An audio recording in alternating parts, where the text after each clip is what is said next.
تقریباً 1.5 گھنٹے بعد وہ علی بخش کی دوائی لے کر ڈیرے پر واپس لوٹے۔ علی بخش کو دوائی اور کھانا کھلا کر ہی میاں جی اپنے حجرے میں آئے تھے۔ زرار بیٹا، ظہر کے آئے ہو، عشاء ہو چکی ہے، اب تم گھر جاؤ۔ میاں جی نے نشست پر بیٹھتے ہوئے کہا، گھر میں ڈر لگتا ہے مجھے۔ زرار نے صاف گوئی سے بتا دیا، کتنی بار بول چکا ہوں شادی کر لو۔ میاں جی نے بے خیالی میں کہہ دیا تھا، عطرت سے کروا دے۔ او بے خیالی میں اپنے منہ سے نکلے ہوئے جملے پر میاں جی غور کرنے لگے۔ تم کل آؤ، بات کرتے ہیں، میاں جی نے کہا۔ کل اگر ہڑتال ختم ہو گئی تو یہاں پر رش لگ جائے گا، زرار نے بتایا۔ میاں جی نے اس کی بات پر کوئی تبصرہ نہیں کیا۔ لمحہ بھر سوچنے کے بعد بولے، علی بخش کے حجرے سے توفیق کو بلا کر لاؤ۔ توفیق کون؟ زرار نے پوچھا۔ وہ لڑکا جو ابھی ہمارے ساتھ گیا تھا۔ جی۔ توفیق کو بلانے کے لیے زرار وہاں سے چلا گیا۔ میاں جی نے آنکھیں بند کرتے ہوئے لمبی سانس بھری۔ جی میاں جی۔ توفیق کی آواز پر میاں جی نے آنکھیں کھول کر اس کی طرف دیکھا۔ توفیق بیٹا، میں زرار صاحب کے ساتھ جا رہا ہوں۔ یہ سنتے ہی زرار نے پوری آنکھیں کھول کر میاں جی کی طرف دیکھا۔ ابھی تک ہڑتال ختم نہیں ہوئی، کل بھی اللہ کے بندے نہیں آ سکتے۔ اگر کوئی آیا تو اسے بتا دینا میں آج نہیں مل پاؤں گا، علی بخش کا خیال رکھنا۔ میاں جی نے ساری ہدایات دینے کے بعد توفیق کو وہاں سے جانے کا اشارہ کیا تھا۔ توفیق الٹے پاؤں بڑے ادب کے ساتھ وہاں سے چلا گیا۔ آپ میرے ساتھ چلیں گے میرے گھر؟ زرار نے بے یقینی سے پوچھا۔ دیکھتے ہیں، میاں جی یہ بول کر اپنی جگہ سے اٹھے اور حجرے سے باہر آ گئے۔ ڈیرے کے صحن میں برگد کے پیڑ کے نیچے ملنگ بیٹھا ہوا تھا۔ میاں جی اس کے پاس گئے اور بڑی الفت سے بولے، ملنگ جی، بچوں کا خیال رکھنا۔ ملنگ خالی خالی نظروں سے میاں جی کو دیکھے جا رہا تھا، اس نے کوئی جواب نہیں دیا۔ میاں جی آگے چل دیے۔ جیسے ہی میاں جی ڈیرے سے باہر آئے، زرار نے بڑی تیز رفتاری سے آگے بڑھتے ہوئے کار کا اگلا دروازہ کھول دیا۔ میاں جی نے کار میں بیٹھے ہوئے حکم دیا، راوی کلپٹن چلو۔ زرار نے حکم بجا لاتے ہوئے کار شرکپور روڈ کی طرف موڑ دی۔ شرکپور روڈ سے پھول منڈی والا چوک، پھر شیخوپورہ روڈ سے گزرتے ہوئے وہ شاہدرہ موڑ پہنچے۔ میاں جی نے الٹے ہاتھ مڑنے کا اشارہ کیا۔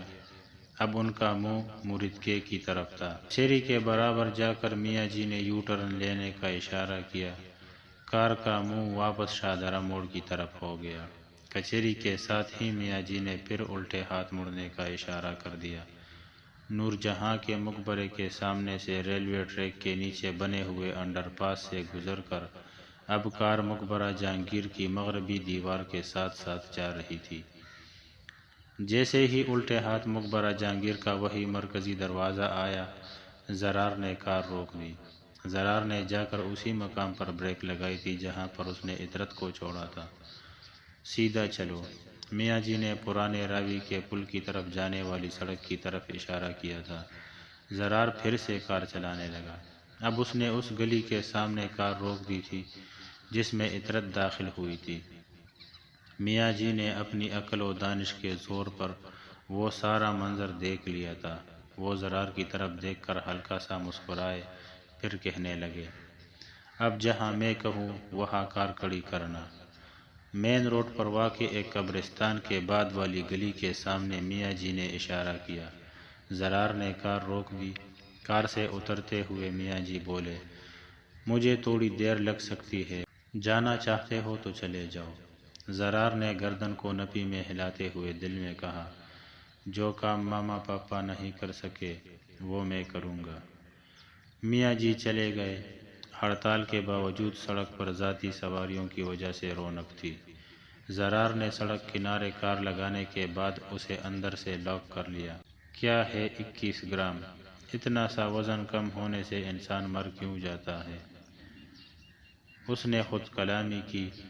پھر وہ اپنے جواب کی تلاش میں کار کی LCD پر وہی انگلش فلم دیکھنے لگا۔ اسے وقت کا پتہ ہی نہیں چلا۔ سوا گھنٹے بعد میاں جی نے کار کے شیشے پر اپنی انگلی سے معزز دستک دی۔ زرار نے جلدی سے کار کا دروازہ کھول دیا۔ جیسے ہی میاں جی کار میں بیٹھے زرار نے پٹ سے بتایا، یہ ہے وہ فلم جس کا میں نے آپ سے ذکر کیا تھا۔ میاں جی نے LCD کی طرف دیکھے بغیر اسے بند کرنے کا اشارہ کیا۔ زرار نے ریموٹ سے LCD کو بند کر دیا۔ میاں جی نے اپنی جیب سے ایک کاغذ نکالتے ہوئے زرار سے کہا، عطرت کا موبائل نمبر ہے، مجھے ڈیرے پر چھوڑنے کے بعد گھر جا کر عطرت سے موبائل پر بات کر لینا۔ میاں جی نے کاغذ زرار کی طرف کیا۔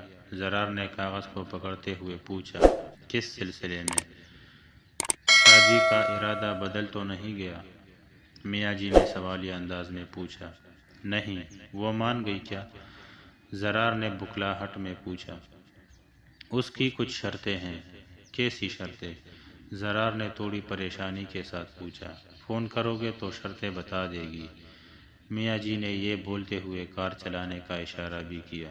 جب زرار کی کار ڈیرے پر پہنچے، سامنے لانگری اور ملنگ دونوں کھڑے تھے۔ میاں جی اور زرار نے ونڈ اسکرین سے ہی انہیں دیکھ لیا تھا۔ میاں جی کار کے رکتے ہی زرار کو سمجھانے لگے، گھر پہنچ کر پہلے مجھے اپنی خیریت کی اطلاع دینا، پھر عطرت کو فون کرنا۔ ٹھیک ہے میاں جی، زرار نے تابعداری سے کہا۔ میاں جی کار سے اتر گئے۔ زرار نے کار موڑتے ہی اس کی رفتار تیز کر دی۔ وہ جلد سے جلد گھر پہنچنا چاہتا تھا۔ پورچ میں کار کھڑی کرتے ہی اس نے ٹریک سوٹ کے اپر سے اپنا آئی فون نکالا جو آف تھا۔ آئی فون آن کرنے کے بعد اس نے میاں جی کا نمبر ملایا۔ میاں جی کھانا کھانے کے بعد وضو کر کے اپنے حجرے میں لوٹے تو ان کے موبائل کی گھنٹی بج رہی تھی۔ میاں جی نے موبائل کا سبز بٹن دبانے کے بعد کہا، ہاں جی، میں گھر پہنچ گیا ہوں میاں جی، زرار نے اپنے بیڈ روم کی طرف جاتے ہوئے بتایا۔ شکر ہے مالک کا، میاں جی نے یہ بولنے کے بعد موبائل کا سرخ بٹن دبا دیا۔ زرار نے اپنے بیڈ روم کا دروازہ بند کرتے ہوئے جیب سے وہ کاغذ نکال کر وہ نمبر ملایا۔ السلام علیکم زرار صاحب، عطرت نے کال ریسیو کرنے کے بعد کہا۔ آپ نے کیسے پہچانا؟ زرار نے حیرت سے پوچھا۔ میں اپنا نمبر دینے سے پہلے دوسرے کا نمبر لیتی ہوں۔ میاں جی بتا رہے تھے آپ نے میرے ساتھ شادی کے لیے ہاں کر دی۔ زرار نے جلدی سے اپنے مطلب کی بات پوچھ لی۔ میاں جی اپنی طرف سے کبھی کوئی بات نہیں کرتے۔ عطرت کے جواب پر زرار سوچنے لگا، پھر وہ اصل بات پر آتے ہوئے بولا، کیا ہے آپ کی شرطیں؟ پہلی شرط، میرا حق مہر 7 کروڑ ہوگا، وہ بھی معجل۔ معجل مطلب؟ زرار نے بات کاٹتے ہوئے سوال کیا۔ نکاح کے وقت ہی 7 کروڑ ادا کرنے ہوں گے، عطرت نے اپنے الفاظ پر زور دیتے ہوئے بتایا۔ دوسری شرط، زرار نے پٹ سے پوچھا۔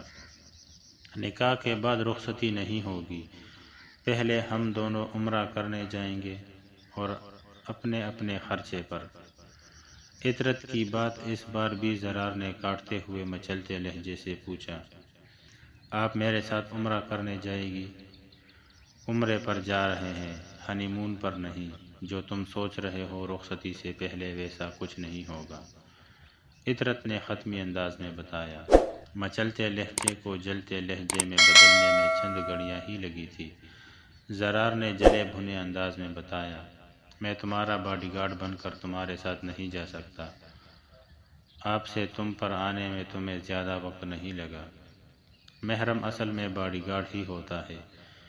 میں نے میاں جی سے کئی بار پوچھا میں اکیلے کیوں نہیں عمرے پر جا سکتی، وہ کہنے لگے شہزادیوں کے ساتھ محافظ ہوتے ہیں، میں تمہیں کیوں یہ سب بتا رہی ہوں۔ عطرت نے بھرائی ہوئی آواز میں کال کاٹ دی۔ زرار صوفے پر بیٹھ گیا۔ بیڈ روم کے دروازے پر دستک ہوئی۔ زرار اپنی سوچوں میں ڈوبا ہوا تھا۔ دستک پھر سے ہونے لگی۔ زرار کو اب بھی پتہ نہیں چلا۔ دستک زور زور سے ہونے لگی۔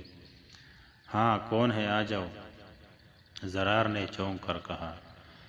ایک 50 سالہ ملازمہ بیڈ روم میں داخل ہوتے ہوئے بولی، صاحب کھانا۔ کھانا؟ زرار نے سوچتے ہوئے کہا۔ آپ نے دوپہر 1 بجے ناشتہ کیا تھا، ملازمہ نے بتایا۔ زرار نے لمحہ بھر سوچا، پھر کہنے لگا، تم کھانا لگاؤ، میں آتا ہوں۔ ملازمہ چلی گئی۔ چند منٹ بعد زرار بھی ڈائننگ ہال میں کھانا کھانے پہنچ گیا۔ اس کا ہاتھ نوالے منہ میں ڈال رہا تھا اور دانت چبا رہے تھے۔ اس کا دماغ عطرت کے متعلق سوچ رہا تھا۔ زرار کی بے شمار دولت کی وجہ سے بہت ساری لڑکیاں اس سے دوستی کے لیے ہمہ وقت تیار رہتی۔ عطرت نہ تو زرار سے متاثر ہوئی اور نہ ہی اس کی دولت سے۔ زرار کی انا کو یہ بات بار بار ڈس رہی تھی۔ اس نے کھانے سے پیٹ بھر لیا مگر اس کی بھوک بڑھ گئی۔ زرار اپنے بیڈ روم میں لوٹا، وہ بے چین تھا۔ اس نے عطرت کا نمبر ملایا۔ السلام علیکم، عطرت نے کہا، مجھے آپ کی دوسری شرط بھی منظور ہے۔ زرار کی بات سننے کے بعد عطرت خاموش تھی۔ زرار نے خاموشی کو توڑا۔ اور بھی کوئی شرط ہے تو بتا دے۔ شرط تو نہیں، ایک بات ہے، عطرت نے کہا۔ جی فرمائیں۔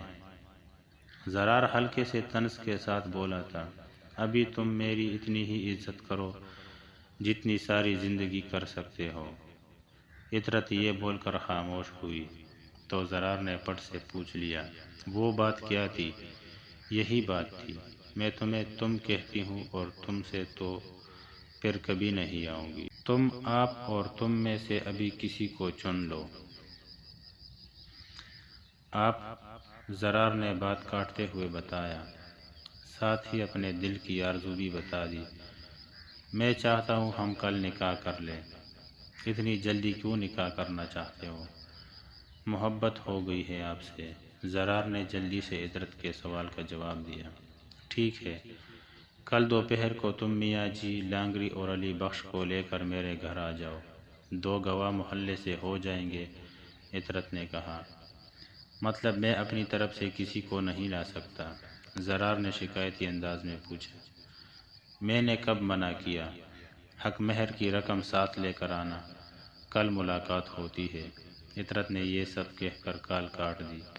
زرار سوچ میں پڑ گیا۔ وہ اپنے بیڈ پر کمر کے بل لیٹ گیا۔ کیا تلاش کر رہا ہوں میں؟ کیوں عطرت سے شادی کرنے لگا ہوں؟ زرار نے دل ہی دل میں خود سے پوچھا۔ وہ اٹھ کر بیٹھ گیا، پھر کھڑے ہوتے ہوئے اس نے خود کلامی کی، کوئی لڑکی اتنی حسین بھی ہو سکتی ہے کیا؟